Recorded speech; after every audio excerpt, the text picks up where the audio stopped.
experience is based on a physical machine or something that's a real process, it's helpful to actually examine the process, like what happens in the real world, so that we can emulate that in the software world, or at least have a strategy of how we want to make this program do something, right?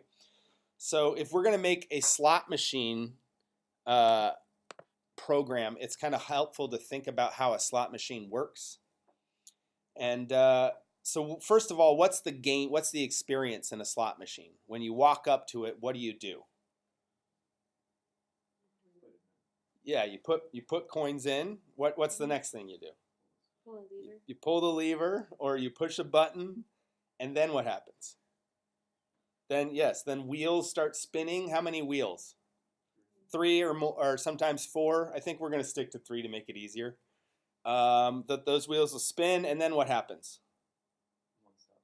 Then one stops at one at a time. And do they always stop at the same time, or it's kind of random, right? And that's the whole point. And then what happens? So then all 3 wheels have stopped. Then what happens? So the computer or the machine decides whether you win or not, and if you win, pays you out, right? Okay. So we have a process here where we're going to. So I have a comment here.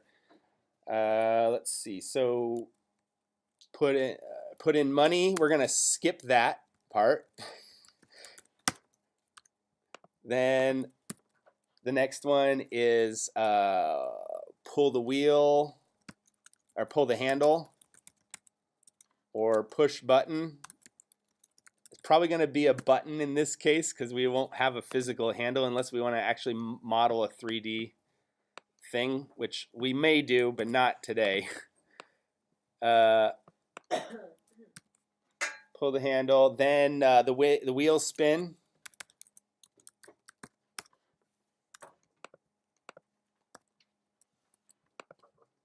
Here, I'll turn on my mouse, Pose.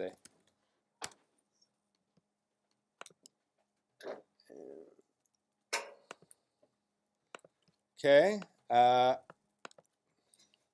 wheels spin. The wheels stop. Whoops. Comment. Stop one at a time. Random.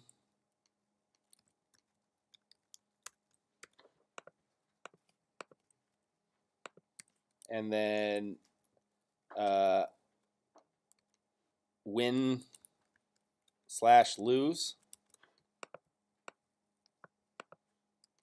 And then pay out.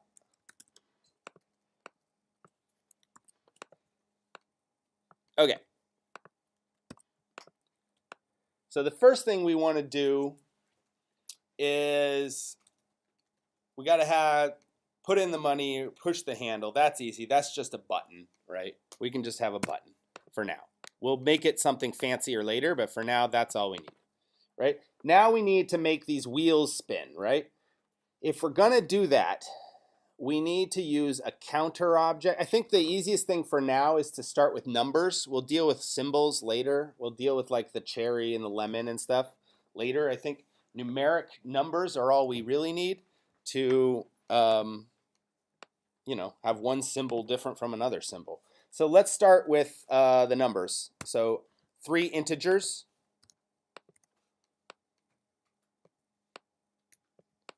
Okay.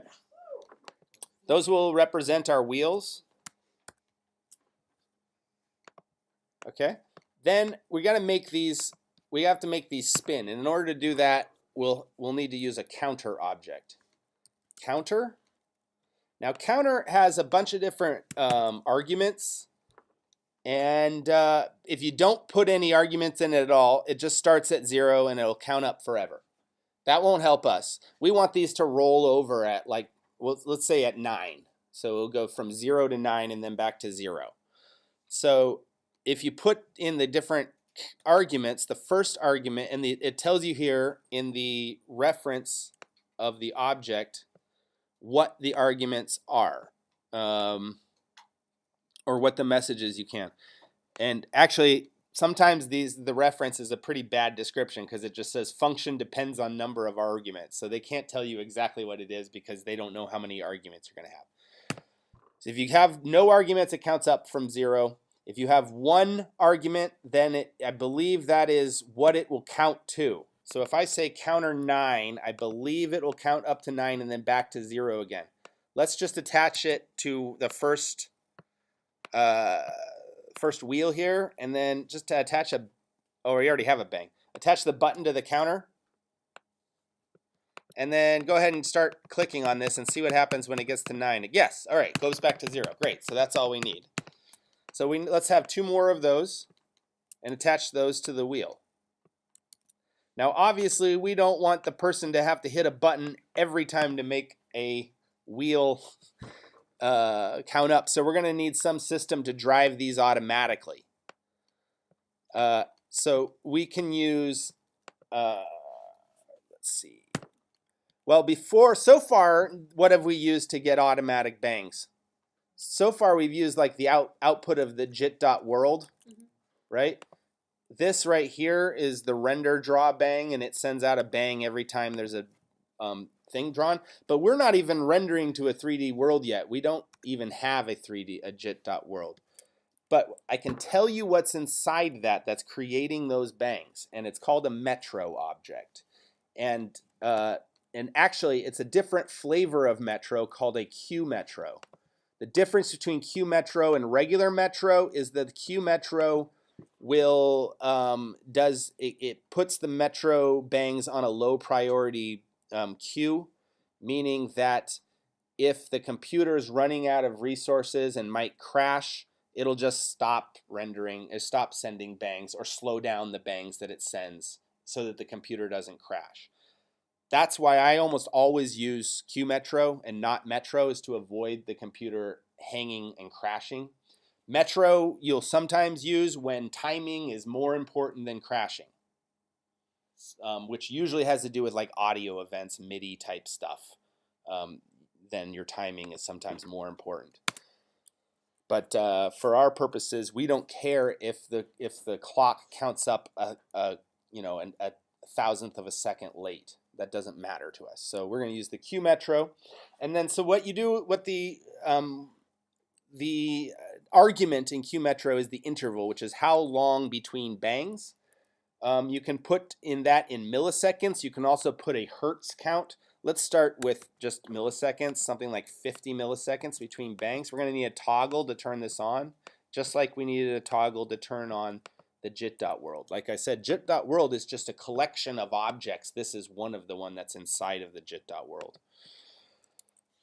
All right, so this, when we have that, we'll create a bang every 50 milliseconds, right? We can send that bang to all 3 counters, and then they'll start counting.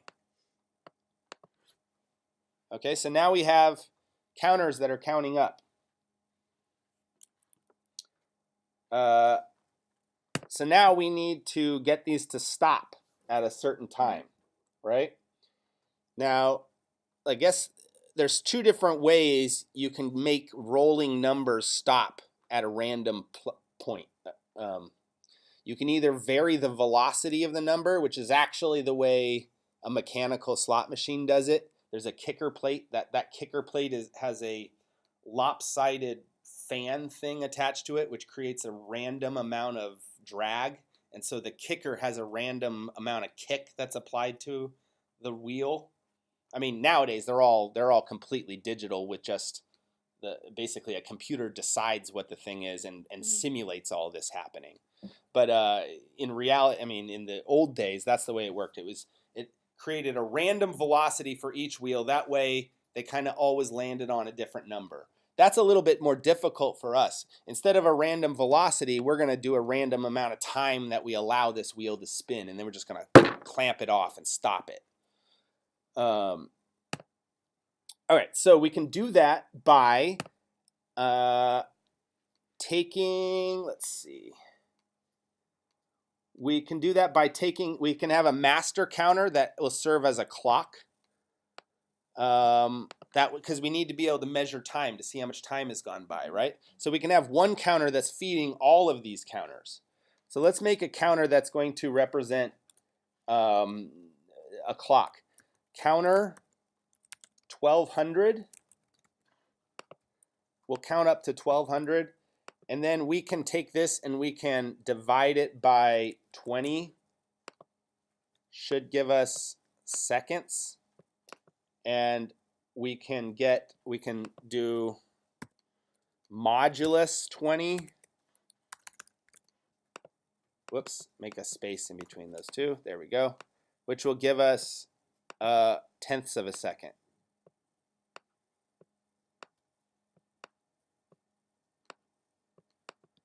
So this is seconds. This is tenths. So let's take this Q Metro and pass it into this counter like that. And you can see that's giving us seconds and tenths of a second. Okay. Now, let's see. What was I doing before? Okay. Great. Now we need to take the output of this and ask, how many seconds have gone by. What kind of spacing do we want on the first wheel? How long after you hit go do we want the first wheel to spin before it stops? Yeah, no, this is, yeah, question. Yeah. This is divides by 20. No, I know, but what are they? New object, divide by. They're just new object.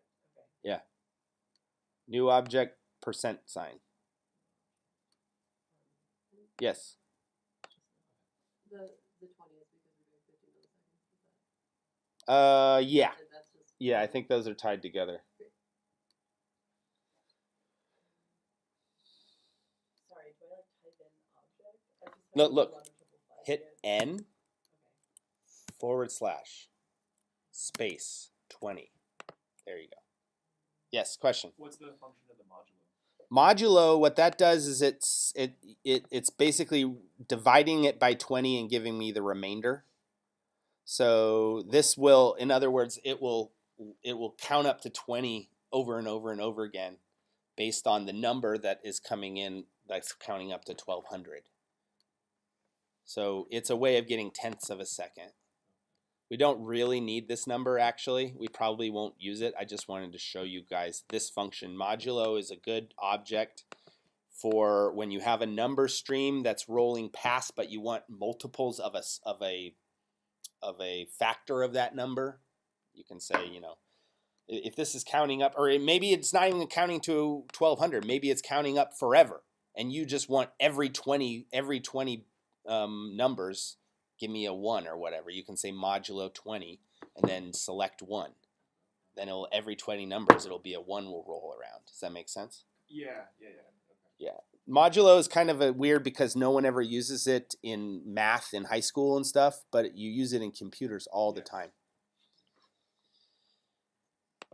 Okay. Are we good to continue? Okay, cool.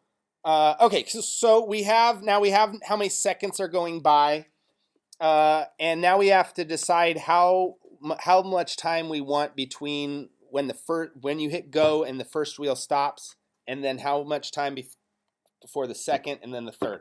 Let's start with just intervals of 5 seconds, I guess. So 5, 10.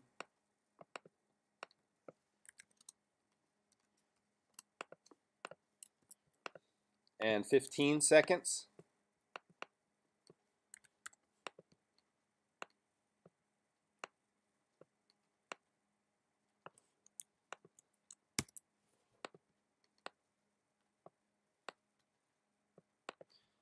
Okay, so to do that, what we're going to do is this counter is going to go in 5 seconds, I believe. So let me see. I believe in 5 seconds is 100. But what we can do, we can just start the counter over by respawning it and then take a look. 1, 2, 3, 4, 5. Yeah, 100. So this is, we can say, is this greater than 100? Actually, let's say greater than or equal to, greater than or equal to 100. And what that will do is that will give us a 1 as soon as this number is over 100. So go ahead and start this counter over by just putting a space in it, taking it out and clicking out of it to respawn it. You see that's a 0, and then 5 seconds later, as soon as that number gets over 100, it gives us a 1. Okay? So we could use this to let signals. We are driving these counters by the bangs coming into it, right? So we could create a series of gates that allow these bangs to drive the wheels or not, based on whether this is a 1 or a 0. First of all, we probably want to actually flip this the other way, because a gate is open when you have a value of 1 and it's closed when you have a value of 0. And we want this actually to be open while it's less than 100, and then as soon as it gets to 100, the gate closes and stops the wheel. Make sense? So change this from greater than or equal to less than or equal to. And then we can send this into a gate. Gate. Now, gate is kind of funny because the data comes in the right inlet, but the control signal that opens and closes the gate, that goes in the left inlet. Okay, so the gate is open if that gets a 1, a 0 if it's closed if it gets a 0. If you hover over the output, it will tell you whether it's currently open or closed. Right now it's saying it's currently closed. We could also, what we could do actually, let's do this so we can see. Let's put a toggle in between this, the less than or equal to, and the gate. That way we can see whether it's open or not. All right, and let's respawn the counter to start everything over, and you see that it's on, it's open, and then in 5 seconds, boom, it closes. Okay, so now we can pass the bang coming from the Q Metro through the other inlet of this gate, and then out of that gate back into the counter. And now you see that this counter is not counting because that gate is closed. Right, so let's start it over again. Respawn your counter up here, and it's rolling, it's rolling, it's rolling, and 5 seconds go by and it stops. Okay, so let's do that on the other 3. So go ahead and take a second and clean up your patch. And what I'm going to do is just duplicate this code here. I'm going to delete these. I'm going to leave my comments.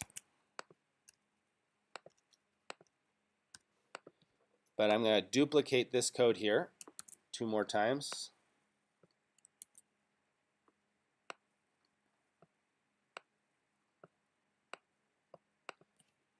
And pass this into all 3 of these.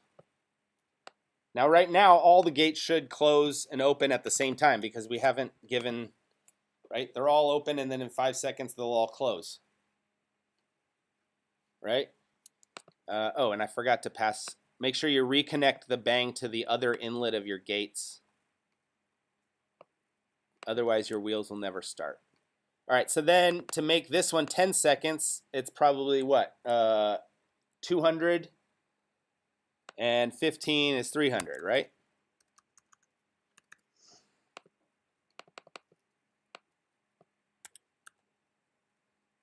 300.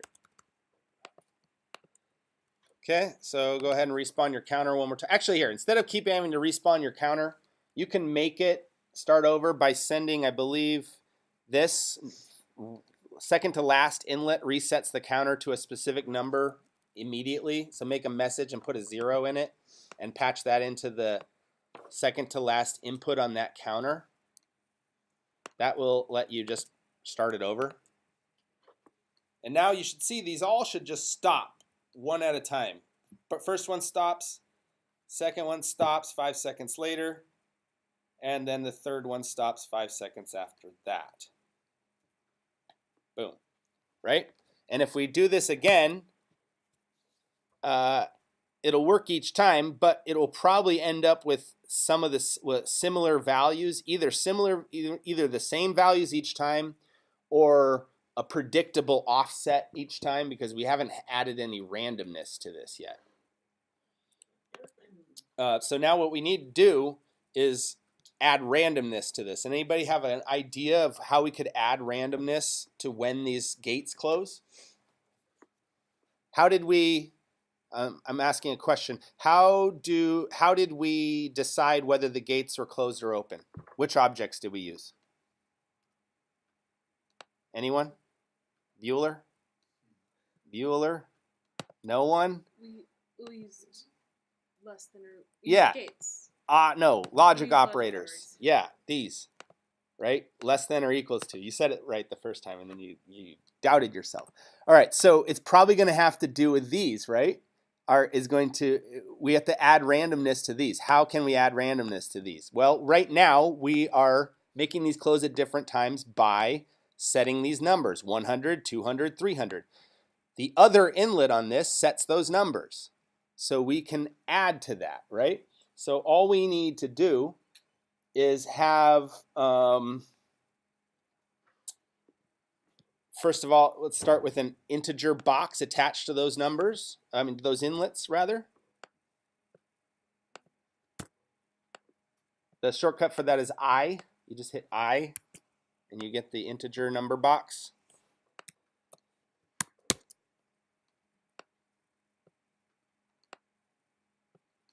Okay. So we could manually set that, but that wouldn't help us for our game. So what we need to do is have a plus object, plus 100, right? Because we want it to at least have 100 in this. The next one we want to at least have 200, and the next one we want to have at least 300, but something more than that. And then we're going to have a random number above that we're going to add to 100, right? But we want to actually make sure that the first wheel doesn't take longer than the second wheel, right? We always want the first wheel to stop first. So to do that, we need to make sure that our random number is somewhere between 0 and 100, right? Because we want it to be between, when we add 100 to that, we want the number to be between 100 and 200. Does that make sense?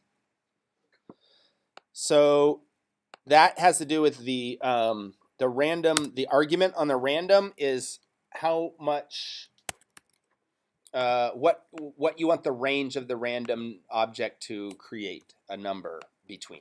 And so what that does is if you put random 100, then it will create a random number that's between 0 and 99.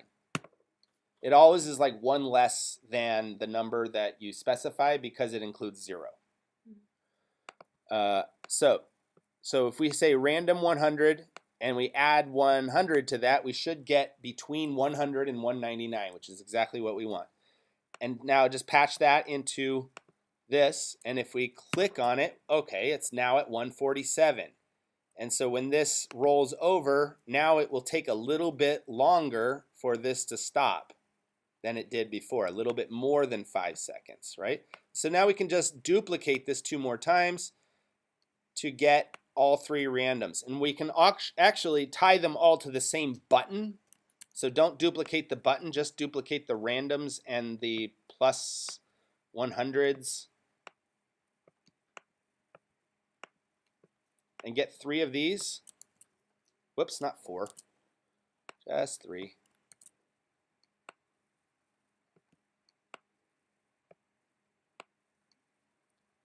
Okay, and you can tie them all to this one button. And then each of these go into the right inlet of the logic operator. Or right, sorry, we already have Yes, the right inlet of the logic operator. You don't need these number boxes anymore because we copied them. Like that. Now, this needs to be plus 200 and the other one needs to be plus 300 to give us the right offsets that we wanted. Okay, so now go ahead and you hit the button here and that gives us your random numbers. And so these are our 3 evaluation numbers, 115, 227, and 321. And if I start the counter over, boom, they all start rolling. The first one stops, second one stops, and third one stops. Is anybody having problems with that? Is that working? Okay, well, I mean, if you made it random, it's going to take a little bit longer at 5 seconds. Is it just not stopping at all? No, Or? it's stopping. Okay.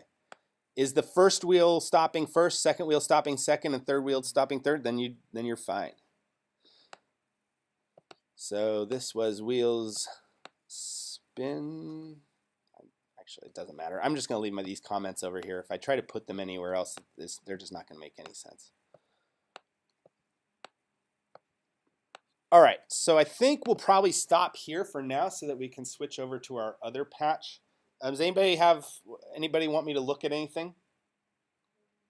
Does anybody have problems, something not working on anybody's patch? You're all good? Okay, great. Question, yeah. Is there a way to do buses within the patching so that you can clean it up? Yes, yeah, we're going to talk about that in our second, in the second half. So they're not called buses, they're called sends. But you can eliminate patch cords by using sends and receives. And you can also use that to send data from one patch into another patch that you have open at the same time. You can have different patches on the same computer both running at the same time, and they can send with sends and receives.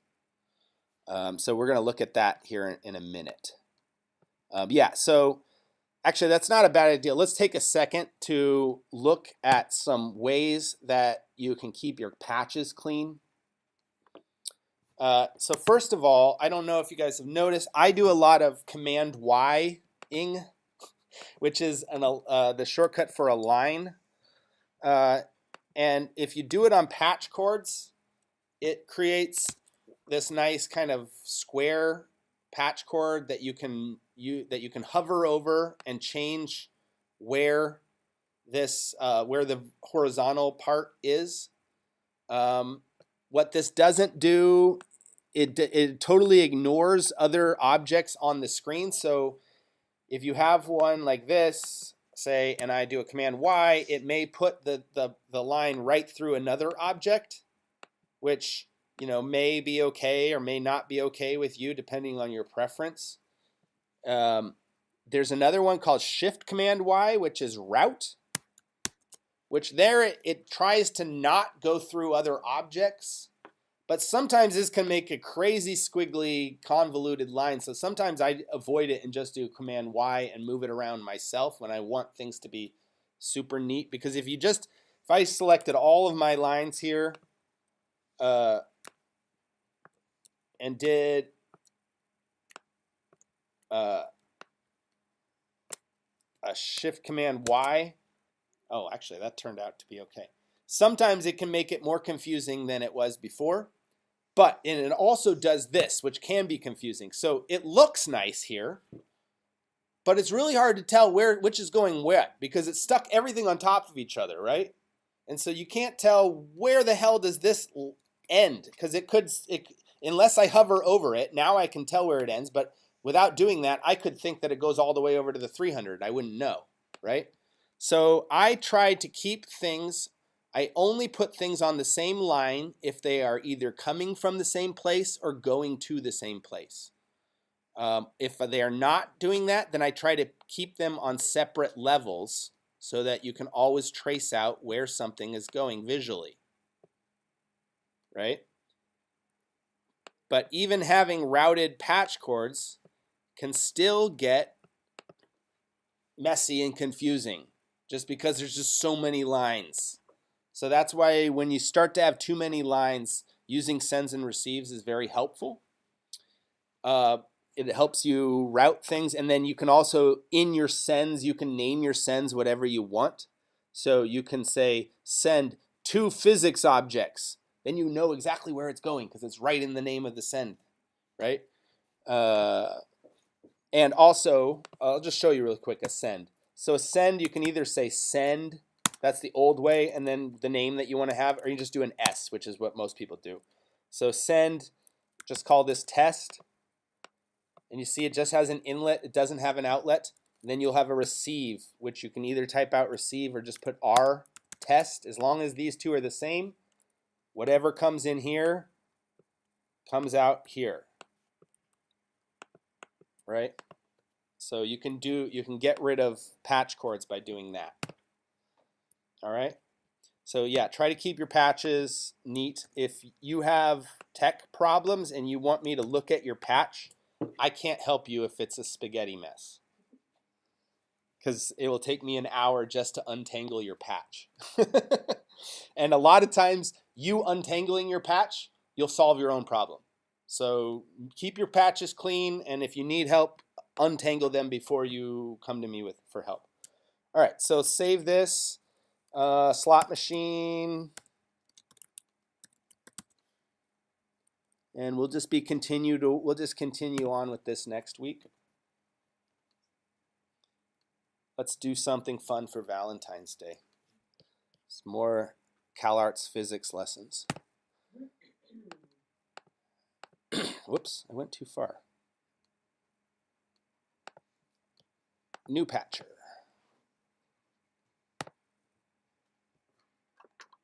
All right, let's go back to jit.world.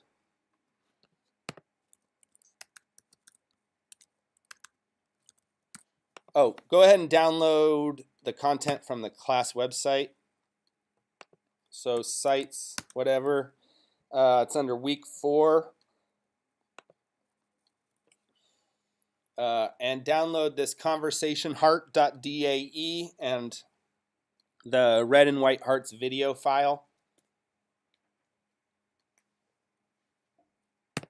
And put them somewhere where Max knows about them. If you put that, I believe we created that user media file folder last week, and put a reference to it in the file preferences. So if you stick it in there, Max will always know where it is, and you won't have to put out the you won't have to spell out the entire file path, which can be really annoying. All right, so toggle, we'll need to turn on the jit.world. Let's give our world a name, Sweetheart, or whatever you want to call it. All right. So we're going to load. Oh, let's go ahead and grab the camera controls from the help file. So just open the help file for JIT World and grab this JIT anim drive and the JIT GL camera.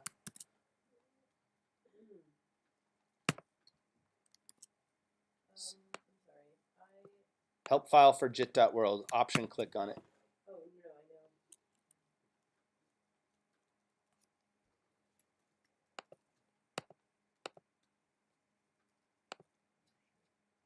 I know. Okay. Let's see. We want 1, 2, 3. Next thing we want we're going to be working with physics objects, so we're going to want a JIT GL.physDraw so that we can see our physics objects. Let's go ahead and make a enable message on this. Enable $1. Remember that? You'll use this all the time. So now you can turn this on and off. We're not seeing anything because we don't have anything in our universe yet. There we go. Okay. So let's add something so we can actually see. Let's just start with a phys body. jit.phys.body at shape cube. Where did it go? Oh, you know what? My world's not turned on. That would be why. There it is. That would be why I didn't see the room. Now you should be able to back up your camera. You know, it's W, A, S, and D, and Q and Z are the tilt controls. Okay, we're gonna make our world a lot bigger than this. Right now, this world box has dimensions of 5 by 5 by 5, and the models that we're gonna work with are gonna be that'll make it a little crowded. So we need to change the world box scale, but to do that, you have to use that, you know, to get to the jit.phys.world that's inside of the jit.world, you have to use that prepend send phys thing here. I grab it from the help file, or you can just make it yourself. Actually, let's do that. Let's make it ourselves. New prepend send phys. PHYS. That way the jit.world, which is, like I said, just a collection of several different objects, knows which object to send the message to. So we can send the gravity message here, gravity 0, 0, 0. We can also change the world box scale. World box, all one word, then underscore scale.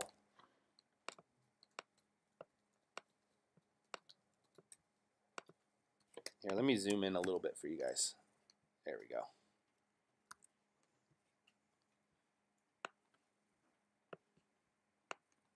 Okay, so world box scale, and then we actually have to give it some units. Let's make it 20 by 20 by 20. 20, 20, 20, period. Use periods to make it a float value. Probably doesn't matter, but it's just nice to, it's looking at floats, so use floats. Yes? Why would they use floats instead of integers when you're scaling? Because if you wanted it to be 1.5 by 1.5, you wouldn't be able to do that with integers. But I mean, if you had a whole number, if you knew exactly, would it still work? If it's a whole number, it would work. Yeah, it wouldn't matter. There are some objects that don't like integers when they want floats and vice versa, but most of them will just convert from one to the other. But it's best to stay in the same data type that the object is using. Cool. So we got this. Now, if you click on these messages, you will now should have a much bigger world. You can't, we can't grab anything with the mouse, right? Because we need to add a jit.phys.picker. You just need that somewhere in your patch, and that gives you the ability to grab things with your mouse. So now we have this little cube that's floating around in space. We don't have anything attached to it yet. So let's do that. Let's get our jit.gl.model.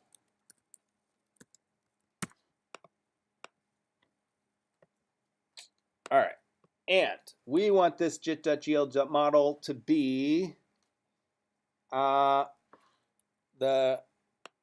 conversation heart model that we just downloaded. You can do a read message and load it that way, but let's put it in the actual object at file. What is it? Conversation heart.dae. All one word. And if you have it in the right place where Max knows about it, it should load up as this conversation heart. Yes?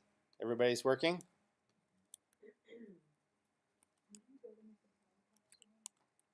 So you go to, I believe, option, file preferences, and add a path down here by hitting the plus icon. And then making a reference to the directory that you want to store your stuff in.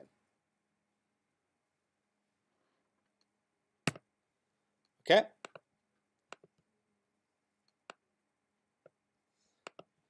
So, we got this. We need to attach it. As soon as we attach it to the phys body, then they get linked together. So go ahead and do that. Where'd it go? Here it is. For some reason, I'm not able to pick up should I drag it? What do you mean? Like I just can't. It's not finding it. It's just on my desktop. Okay. What? Like, should I do file? Where did Or you I am saved it on your sorry. desktop? Yeah. Well, don't save it on your desktop. Save it in the directory that we specified last week. That we set up in your Macs directory, called like user media or something, Mac 7. Otherwise, Max doesn't know where it is.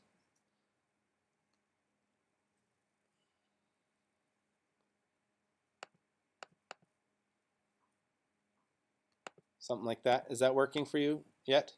If not, you can, I mean, you can do a read message, but as soon as we get to the part where we make this, where we start doing sub patches and external patchers and stuff, then it will break if it can't find the file. So we need to solve why this isn't working. I have it in my.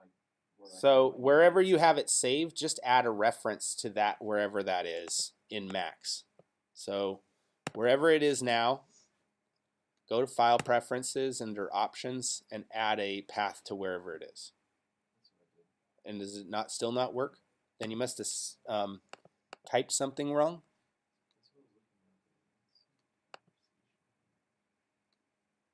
It wasn't working for me last week. And then it started working last week. I mean, open your Max window and do you have any errors? Command M to open your Max console. Can't find the yeah, it just says jit.gl.model can't find file conversation. So then you've either typed it wrong, didn't download it correctly, or it's not in a place that Max knows about. How about you, Charlotte? So what does your Max console say? Command M to open it. What are the red messages saying? It just says the same thing. Can't find the file. So did you download it from the class website? And my user media folder. all right. So try just manually reading it in first of all to make sure that the file that you downloaded works. Read. Just add a read message and attach that to your GL model. And it opens that when you send that to it, it should open up a dialog box. And then you can pick Conversation Heart from wherever you saved it. Is that working? I've always had to use read. Okay, but like I said, this will break if you don't solve this. This is not a solution to what will be a problem here in a minute. So we have to figure out why you can't read it. Why the thing isn't gonna. I guess there is a way around it, and for you guys, let's just do that. Do you guys have a terminal? Probably. Go to your Spotlight search up here.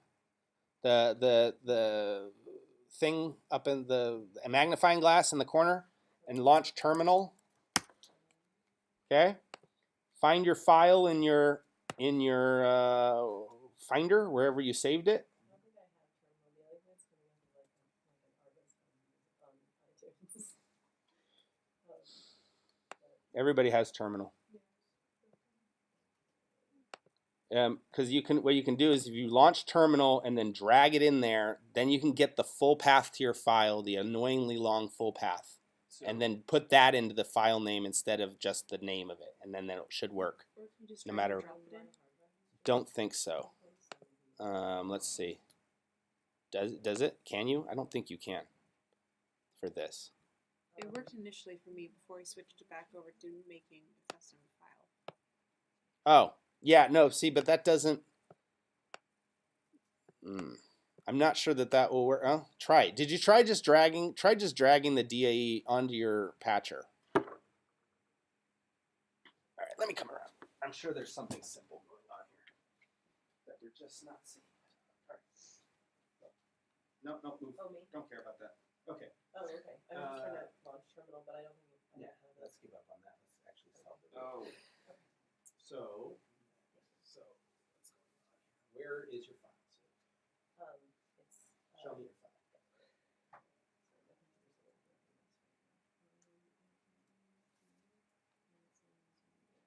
Where's user media saved? In the Max 7 folder. Okay, so do you have a reference to user media here in your Max file options? Probably not. Probably not. I don't know. Sorry.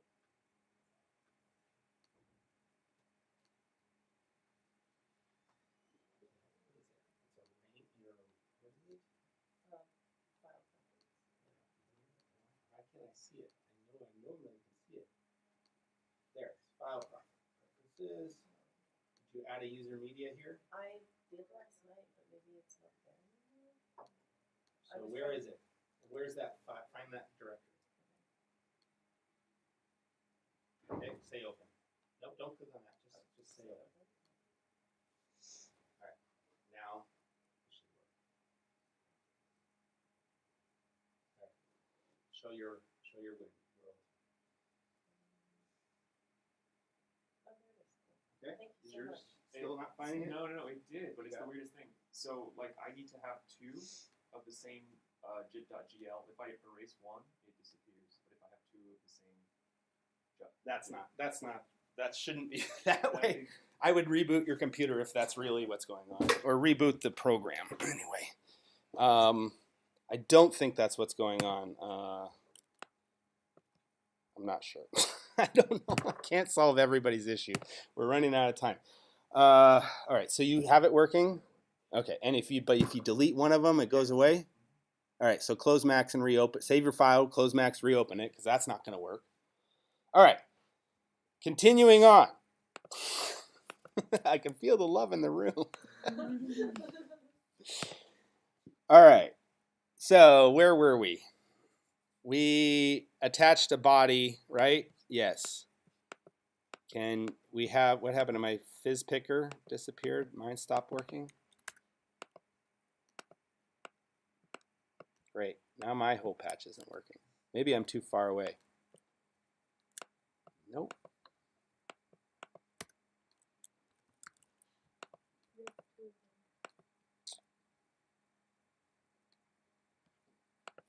That's probably what's up.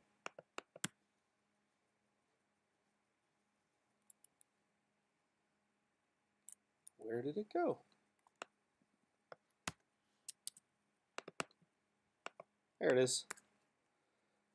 Okay, so I got mine back finally. Cool. All right, so we got the model, we got the fizz body, and now what we want to do is we want to be able to color this.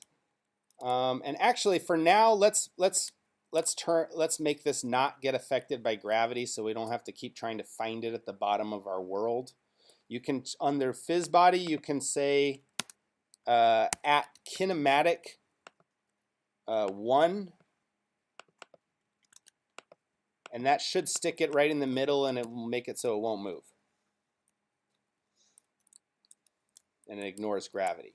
Is this something we did to the Earth, right? Yeah, it's what we did to the work. Yeah, so we did to Earth and Mars.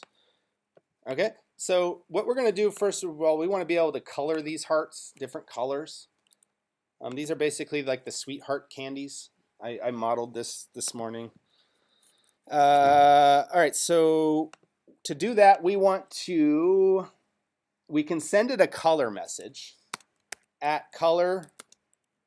Let's see, if we want it to be a pastel color, say like a pastel red, I would say 1 period, like 0.8. But you see it's still white, right? And I believe that has to do with, what is it? It's here under the, I believe there's a option in here called inherit. Is it inherit color? No, it's not inherit color. What is it? Let me look at my object one quick. Yeah, I know, but that's not what it is. It's material mode 0 you have to put. That's what it is. There's a material mode 0, material mode, which this is like having to do with how it's using. Ignore inherit colors from OB3D, which is what we're doing. So doing that, as soon as I do that, then it turns pink, right? It's because by default these want to use a material file to make the model like shiny or whatever, and we're not going to use that. So we're going to say at material mode 0, material mode 0. Oh yeah. And then we're going to want to add lighting enable 1 and smooth shading 1 to make this look better. Is it working now? Are you okay, Charlotte? Oh yeah. I'm good. Okay. And so now we have this nice looking pill-shaped thing, right? And here's where we want to resize our fizz body to more closely match this heart.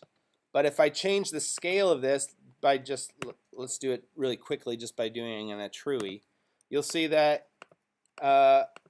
if I rescale this, it wants to rescale the heart as well, which that doesn't help me because I can make it'll never match that way then.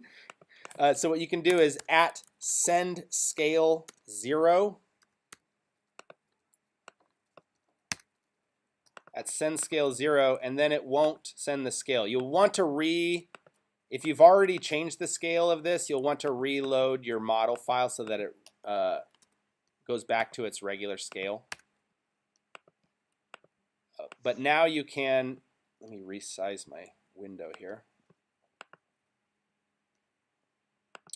Now you should be able to independently scale these so that it more closely matches the edge of the model. So let's see, what kind of good scale? Something like that, like 0.3, I believe. What did I use in my thing? I had 0.1, yeah, 0.3. So let's put that, instead of using a Trui, you only want to use a Truis to like experiment with things. You don't want to use them as in your code. You want to hard code things wherever you can. At scale 1 period 0.31 period, right? There we go. And then that makes a nice cube rectangle shape that pretty closely follows this. Not perfect, but good enough for what we're going to do. Okay, so now if we wanted to, we could turn off kinematic. I could go to kinematic and change this to 0, and the heart should fall to the floor. Oh no, it doesn't fall to the floor because we turned off gravity. What? Then you don't have your box attached to your model. Did you put at lighting enable 1 and at smooth shading 1? At material mode 0? All right, let me take a look. Okay. So you should be able to have a pink heart that floats around if you change kinematic to 0. So what's wrong?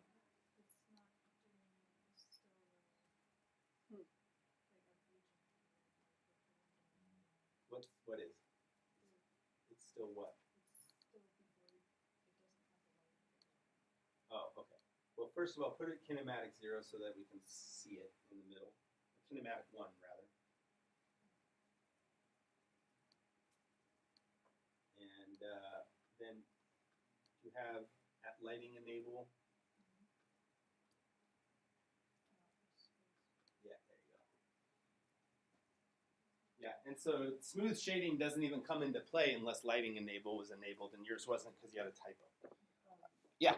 So if my model is not, sorry, if my model is not attached to my box, You attach them.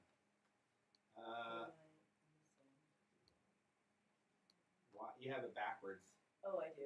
See how you have the fizz body needs to be attached to the model. You have it upside down. Oh. The fizz body goes on top. Okay, got it.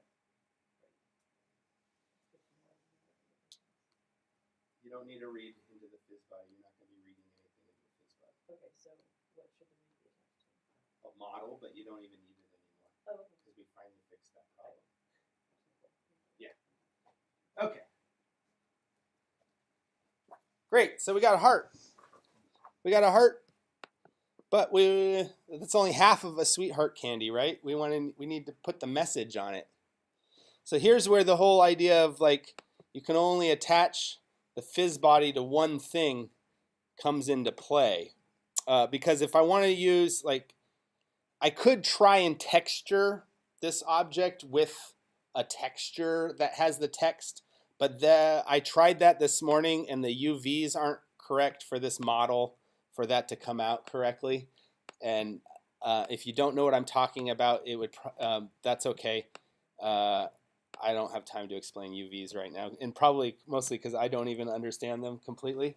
But it has to do with like coordinates of where the texture needs to be on the model. So instead of doing that, we're going to use a 3D text object and just glue it to the model and make them move together, right?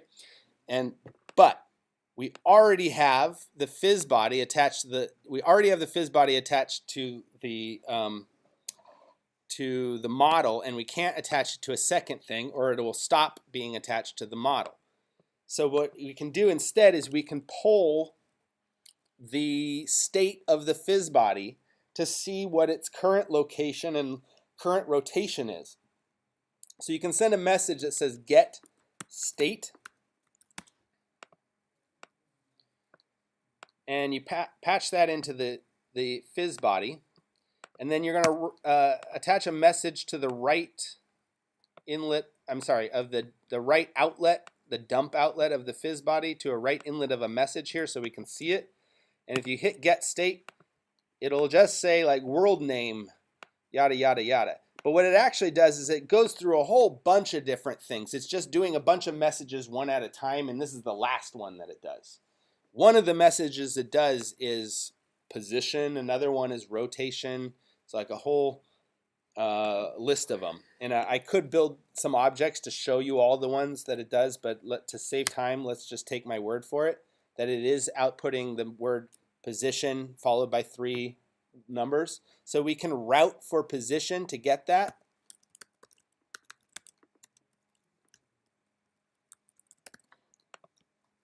Route position.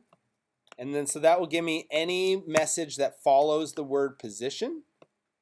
So if I do this now and I hit get state, that's its current position. So if we bang this every frame and send this position to another object, it should always follow it around. Does that make sense? So to do that, let's go ahead and create our text object. Come on.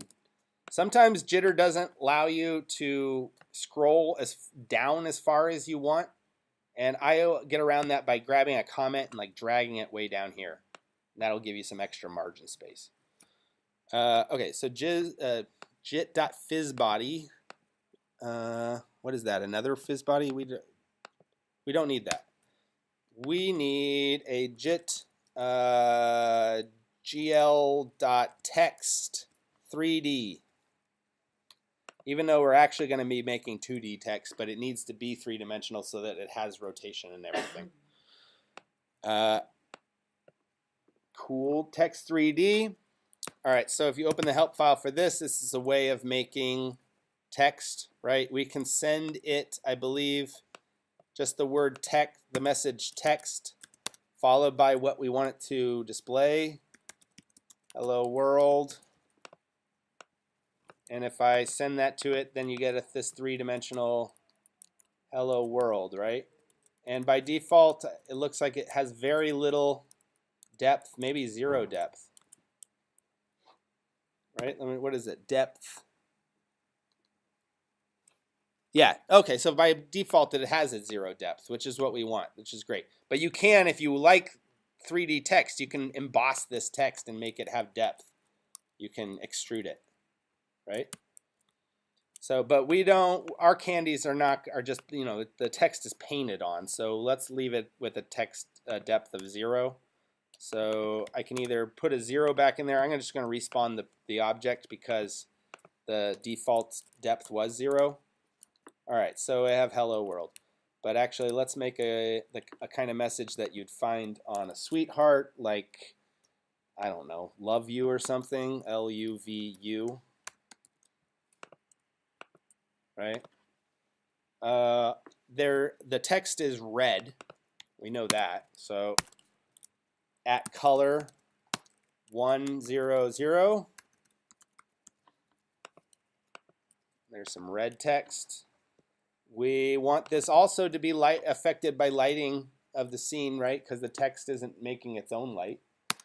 At lighting enable 1. At smooth. Actually, smooth shading doesn't matter in this point because it's completely flat. So you'll have to keep clicking text love you to get that to come up unless you burn it into the text, into the object by saying at text. No, you can't even do that. Never mind. You have to send it this. But you can have a load bang send it this at the very beginning when you first load the patch, so you don't have to push that button. Question?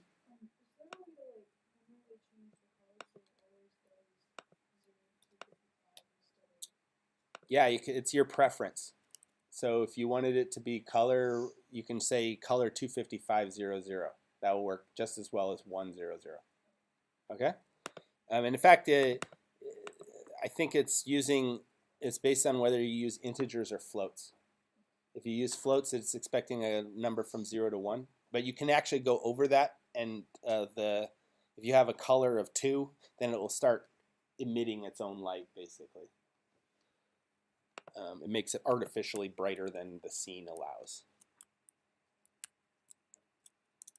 Okay, so we got the text, and what we want to send this route position. We want this position message to go to the text 3D object, but we got rid of, when we routed for position, we got rid of the word position. So we have to either add it back by saying append position, or we can say position $1, $2, $3 on a message. Or there's another object called a route pass that will route it but doesn't take out the word. Let's just do that. And so now if you click on get state, you'll see it's giving me the word position and then the 3 numbers. So let's pass that to the text 3D. And now every time we hit get state, let's back up your camera so you can see your sweetheart somewhere. Where is my sweetheart? It disappeared.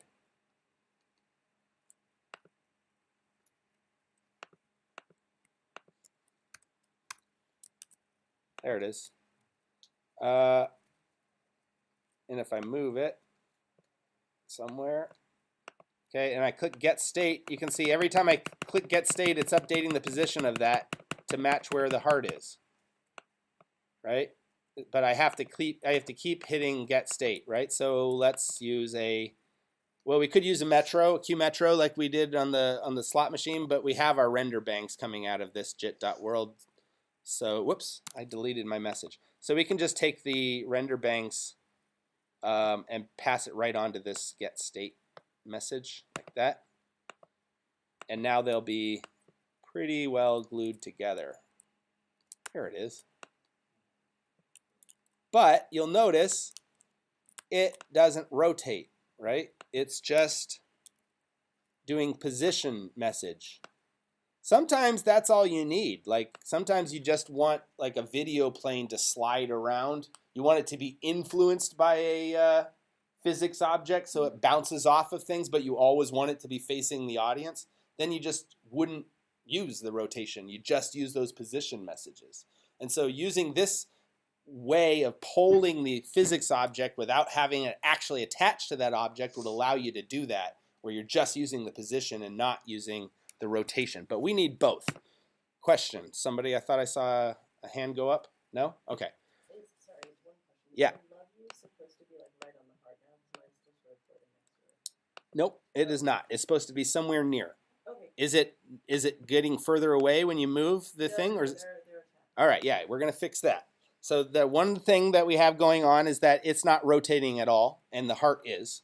So we need the rotations to be passed along as well as the position. So we can do the same thing here with rotation.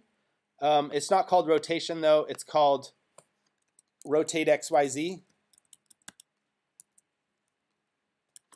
whoops, rotate XYZ and patch that into the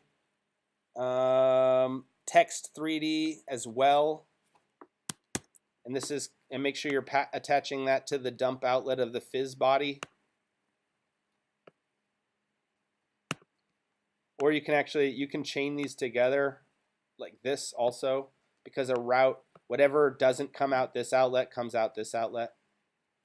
So you could just chain them this way as well.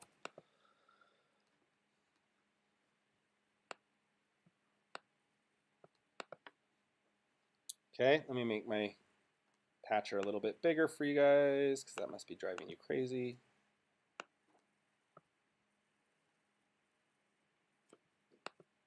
Okay. I shouldn't have made the world so big. I should have kept it small for now. Because now it's too big. Let's go back to 5. Just change your world box scale back to 5 for now, just so that it keeps the heart on the screen.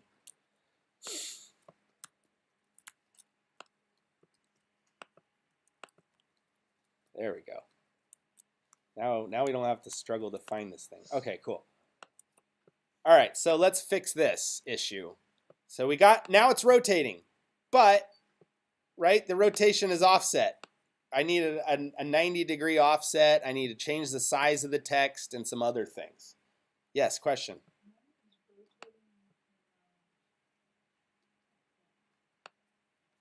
That your heart isn't rotating around? Do you have more than one fizz body? Then your heart is no longer attached to the fizz body? But it's probably lost its association. Delete the fizz body and the heart, and then undo. It probably lost its association and got reassociated with your text. Okay.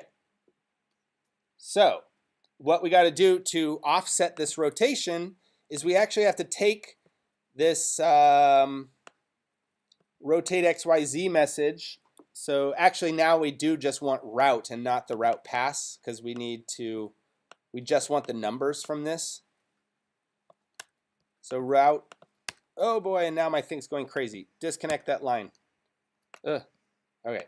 Route rotate XYZ, that should give us a string of numbers, right? 3 numbers. Now we can unpack these. Unpack 0, period, 0, period, 0, period. You put the periods in there so that unpack knows that you want to these treated as floats. J, that's it. Okay. And now this should give us each component. This is the X component, this is the Y component, and this is the Z component of that rotation. And we need to offset the rotation by 90 degrees, I believe, around the X axis. So all we have to do is, I believe, use an add object. Hold on. Yes, no, subtract object. So new object, subtract 90 period, so that it's a float value, and attach that to the first outlet of this. And then we're going to need a pack object. And actually, let's just use a POC object, because we can put the rotate XYZ back in it if we use a POC and say rotate XYZ space 0, period, 0, period, 0, period. Now be careful, don't patch this into the first inlet, patch this into the second inlet, the -90. We want to leave that first inlet alone, because that's the word rotate XYZ, and we want that always to be rotate XYZ. We don't want that to change. Then patch the other 2 numbers into the last 2 inlets. That should now that should adjust that rotation by 90 degrees to match the thing. Now we just need to adjust the size of it and its position so that it's above the surface of the heart. Is that working for everybody? It should be in the right orientation now. Okay, so we fixed that rotation problem. So let's now work on the size of this and the position of this. Well, you'll notice if you look carefully that it's actually embedded in the very center of this heart, right? Because the coordinate system of the heart has the origin in the middle of the heart. So if you put this in the origin, it's going to be somewhere in the middle of the heart, which is why we can't see half of it. So we could do an unpack and like try to adjust the position by doing some offsets the same way we did with rotate XYZ, but there's a problem with that that happens when the thing as soon as it starts to rotate, those numbers might change their meaning, and then your offsets will screw you up. So instead, you want to actually change its anchor point. An anchor point it's related to the position of the object, but it's where the origin is. So by default, the origin of an object is usually in the center of it, and you put the position in the center, right? We can change that anchor to be like down in the corner instead of in the center. And we did this on the blood moon. We had the anchor point below the moon, so that when you rotated it, it rotated like this, right? Instead of rotating like this. Mm-hmm. So we can do the same thing with an anchor point on this text to move the text over to make it in the middle of the heart, and also bring it up so that it's on the surface of the heart and not buried in the middle of it. So we just need to adjust the anchor of this. Actually, let's do it with an attrui for now. So just make an attrui, right click on the inlet for their GL Text 3D and click on anchor. It's like the fourth one or something in here. Second one. Drag that out to give yourself some room. Let's see. I'm going to turn kinematic back on my body because it's driving me crazy. Okay. What happened to my text? It totally disappeared. Oh, does it not send? Oh, there we go. Okay. I just had to resend my text message. There we go. Okay, great. So I got my camera set up the way I like it now. So now I can work on this anchor and get this above it. So let's start with I believe the Y scale is what's going to move it above the the Z scale is going to be what moves it above the surface. So let's start with that. Leave the X and Y at 0 and just move the Z until it's up. And I believe it's something like 0.4 puts it on the surface. I think it's something like 0.35 or something like that, because if I go really close, it kind of hovers over the edge at 0.4. So you can see it's a little bit above the edge. So let's see, 0.3. I need more precision. And when you're dragging things with your mouse, if you make the box a little bit wider and you drag from further to the right, it gives you more precision in your number. So there, it seems to pop above the surface at about 0.331.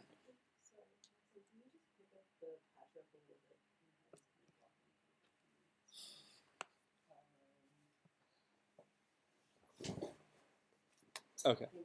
Yeah. I'm unable to get float values in this anchor box.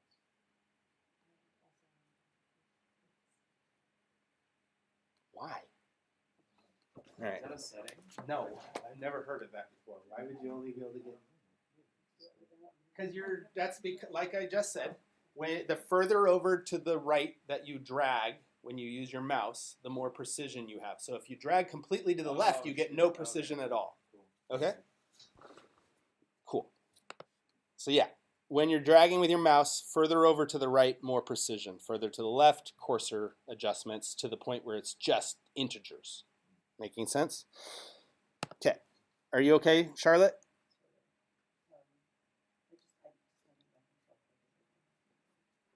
What? Control click for what?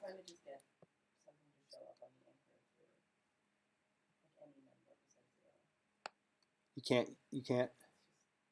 So is your patcher locked? Try just locking your patcher. It's command, not control. It's control on. It's Control on Windows. Don't worry, it's totally fine. All good. Thank you. All right, we're good. All right. So it's taking us really long to do one heart, but the cool thing I'm going to show you about this is once we get one of them, we're going to set this up as an external patcher, and then we can have as many of them as we want, and it'll be a lot easier to work with.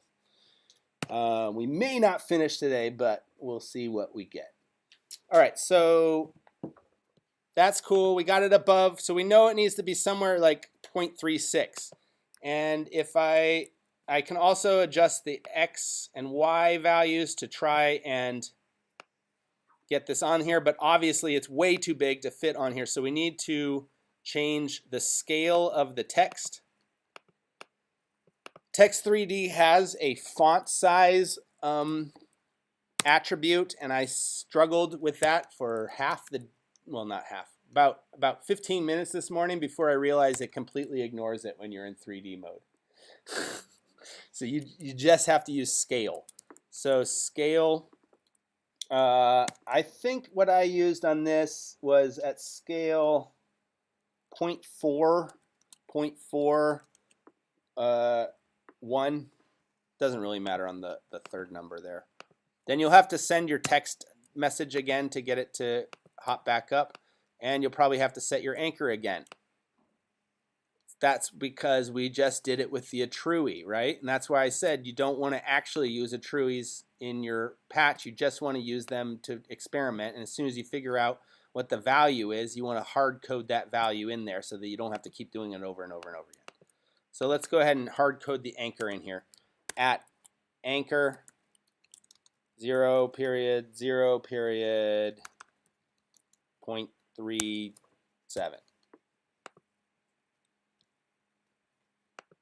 You do have to send the text again. All right, and it looks like, oh, I remember the text is left justified, and we want to center that to change that to center justified. There's an attribute for that called at is it text mode text? Oh, it's at line 1, and then you'll have to send the text again. There. Now it finally matches up on that. There's one other thing we want to do to set ourselves up for longer messages, and that's make a maximum number of characters in a single line so that it will do 2 lines.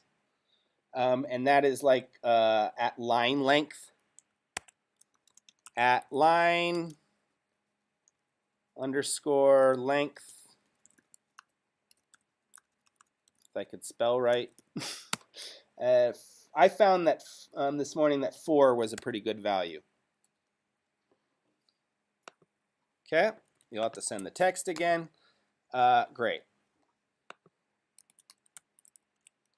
So now we have this, and that's cool. We have 1. So we can turn the kinematic back to 0 so that the heart can roam free. And we push it off into space, and there it goes. All right, cool. So now we want to have more of these, right? First of all, let me show you how you can make custom text. Obviously, you could just change this text message to something else. If you wanted to have some sort of like user input, there's an object called a text edit,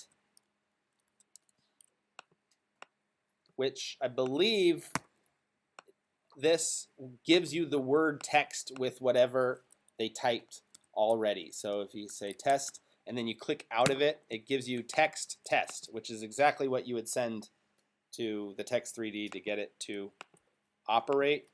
Most people are going to hit, not most people, a lot of people will hit enter to try to enter their text that way. And by default, that's going to give you a carriage return instead of entering the text. There's an option in here that says return enters text. You want to do that. I feel like that should be the default, but it's not. Now if you patch the first outlet of that text edit box, now you can change the text on the heart to be whatever you want. How do you type in message in the text edit box. Because every time I hit like T, it just gives me a toggle. Yeah, no, you make sure you're clicked, that your patcher is locked and you're clicked into the box.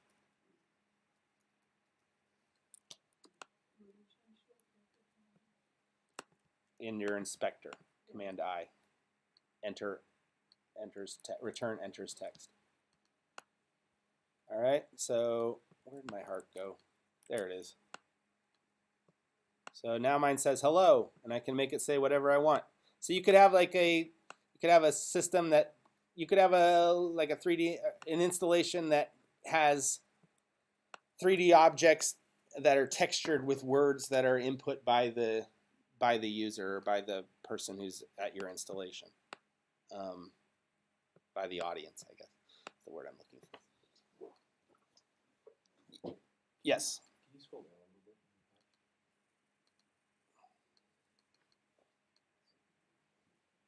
And how did you change the text on the heart again after you type in hello?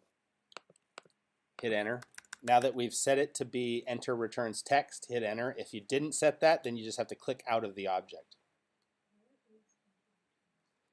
Again, click on the object, do a Command I to open your inspector, then find where it says enter return enters text, key mode. You don't have this under editing? Are you on basic tab here? Click on all up here. Okay, but under editing,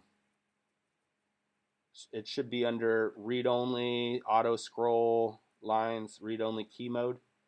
Fine, try this, say at key mode 1 on yours.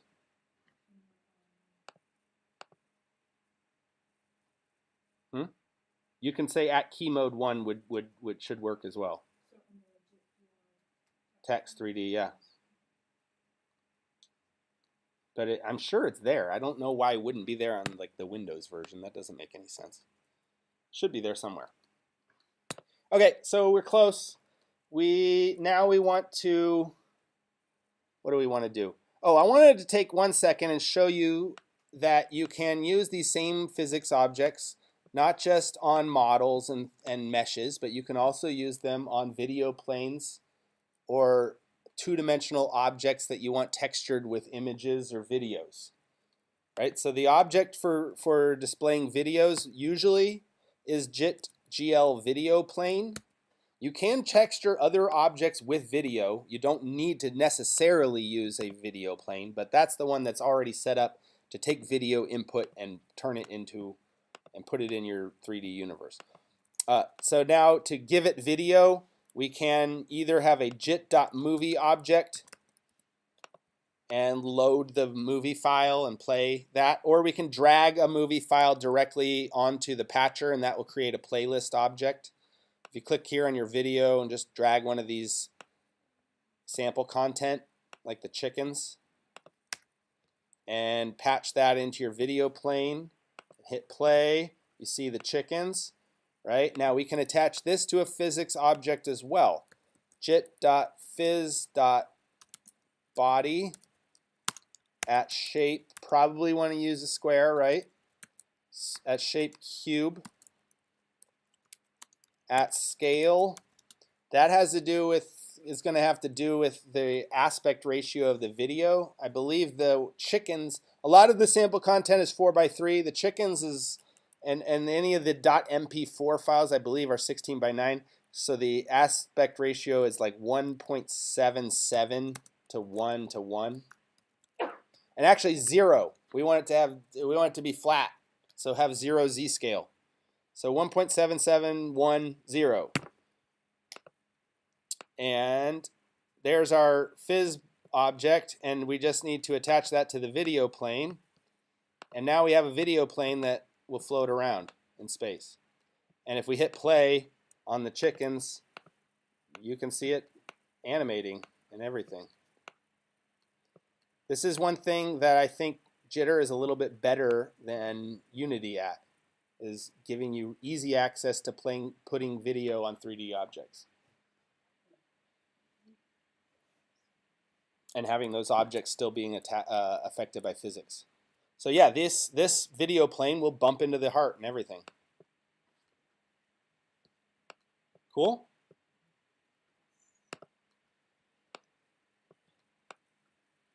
All right. To make this chicken's loop, you got to click on the loop icon and then hit play. All right, let's save this before anybody's crashes. We only have about 7 more minutes. Let's see if we can get a sub patch going.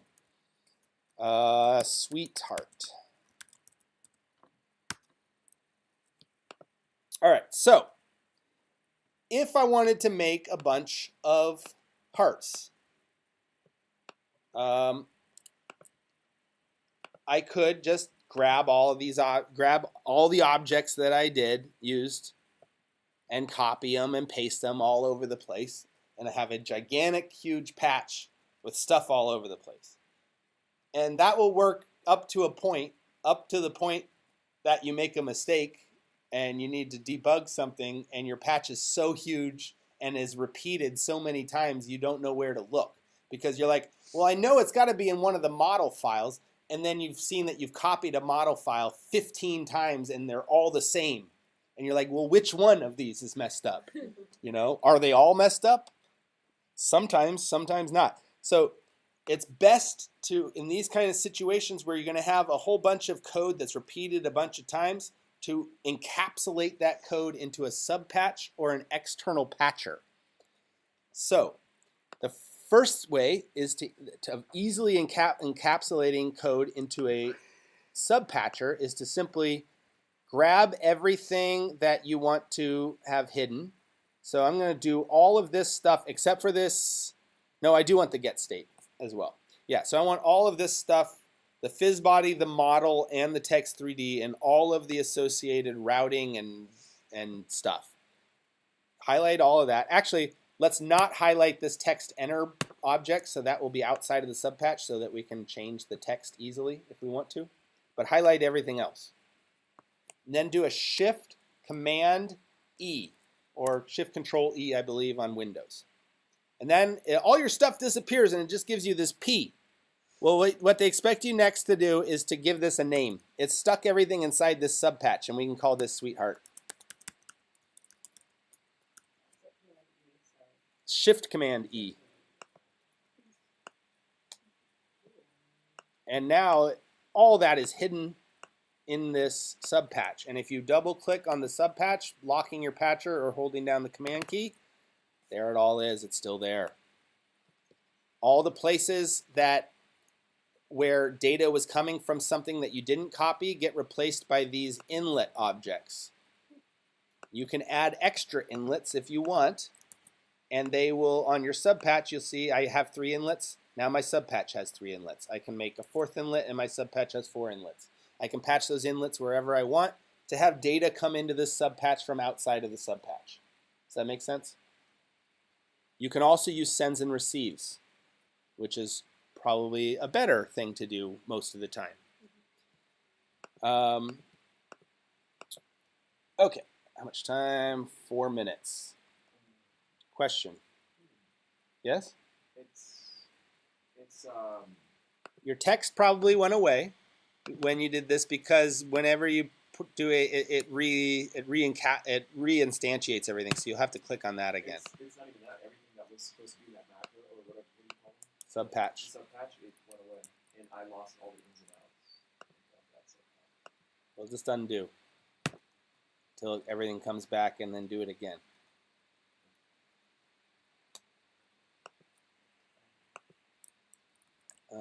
My thing somehow my object got outside of the universe.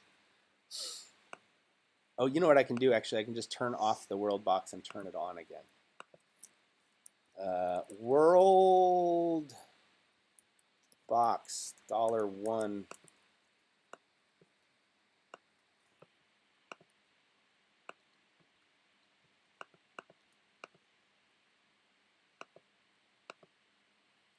No, what happened to mine? Mine went away too.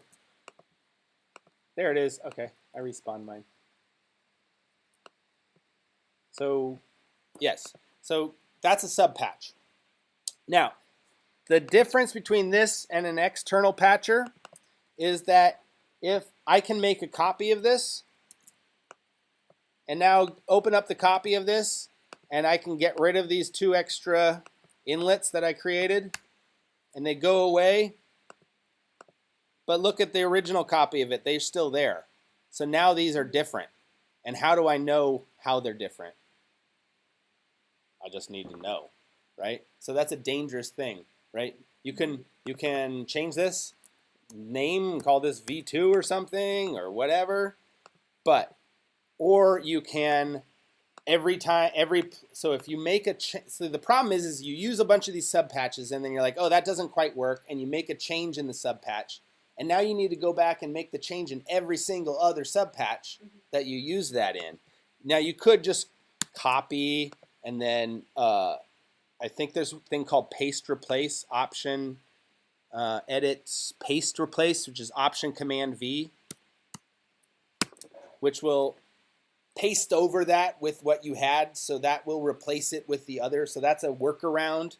But the better way of handling this situation, and will save you a lot of time in the interim, is to do an external patcher, which you simply open a new patcher, take everything from your sub patch and paste it in the new patcher. And now save this. Save it in the same place that you saved the main sweetheart patch, whatever you want to call it, and call this sub patch like candy or something, or sweetheart candy or something, all one word. Save. I'm going to call this candy.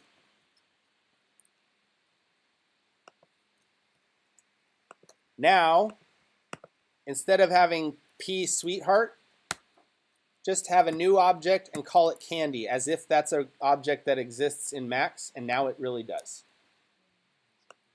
And if you double click on it, it'll show you a new view of this, and by default it doesn't want you to modify this unless you click on this pen in the corner. But because what it would rather have you do is open the original and make your edits here. And you can have this as many times as you want. So now see, I have 3 of these, and they all have 4 inlets, and I remembered I don't need these inlets anymore. I can go back to the original file, get rid of the 2 inlets that I don't need, save it, and look, now they all just have 2 inlets. So it's updated all of those all at once, which is going to make our lives a lot easier. And look at that. Now I have 3 candies. They all... I believe they all should have this text "love you" on them, and it will load by default when you load the patch. But when you copy when you copy this patcher and reinstantiate another version of it, it doesn't send those load bangs. But what we can do actually to get around that for patching is go back into our original candy patch here, and on this load bang, let's have a receive object here. And call this receive rebang. We'll call it rebang, or whatever you want to call it, but I'm going to call it rebang. Patch that into the load bang, and then now go ahead and save this. So now all of them should be updated with that. And now I can have a send rebang here with a button, and now I can rebang all of those whenever I want. And see how they don't have any text? As soon as I bang them, they should have text on them. Do they not? Well, they should. What happened? I guess I need to save it a slightly different way. Let's see. Open recent candy. We are out of time. All I want to do, I think maybe just attach this to this text, "love you" instead. Try that. And now save it. And now rebang. Why doesn't that work? I'm not sure why that isn't working. I'll have to figure out what's going on there. But we'll work on this again. We'll continue on working on this next week. we're pretty close. All I was planning on doing was having about 10 different little heart candies and have them all, they all kind of like glob in the center. And then you'll hit the space bar and they kind of all explode out and spin around and stuff and then come back. So we'll finish, and we're actually about 3/4 of the way there. So we'll finish that up at the beginning of the class next time. Okay, so for your homework, the homework is to make creative use of multiple logic operators to trigger events in a patch and have a video playing on your patch with media on it. So figure out how you can use logic operators that we used in remember we used them in the slot machine patch to determine, you could use it to determine if your mouse is in a certain place on the screen, right? If it's greater than this value and less than this value, then you know that the mouse is in between these two values, and you can use that to do something. Or you can have 4 objects, and then you can have is it inside of a box? You could, it doesn't have to be a mouse. You could have a number value that's making something animate on the screen, and as soon as it gets past a certain number, it triggers something different to happen based on that number rolling over a certain value. So just figure out how a creative use of using greater than, less than, equal to, whichever ones you want to use in your patch. Have more than one of those in your patch, and have a video playing in your patch somewhere. Okay? Cool. See you next week.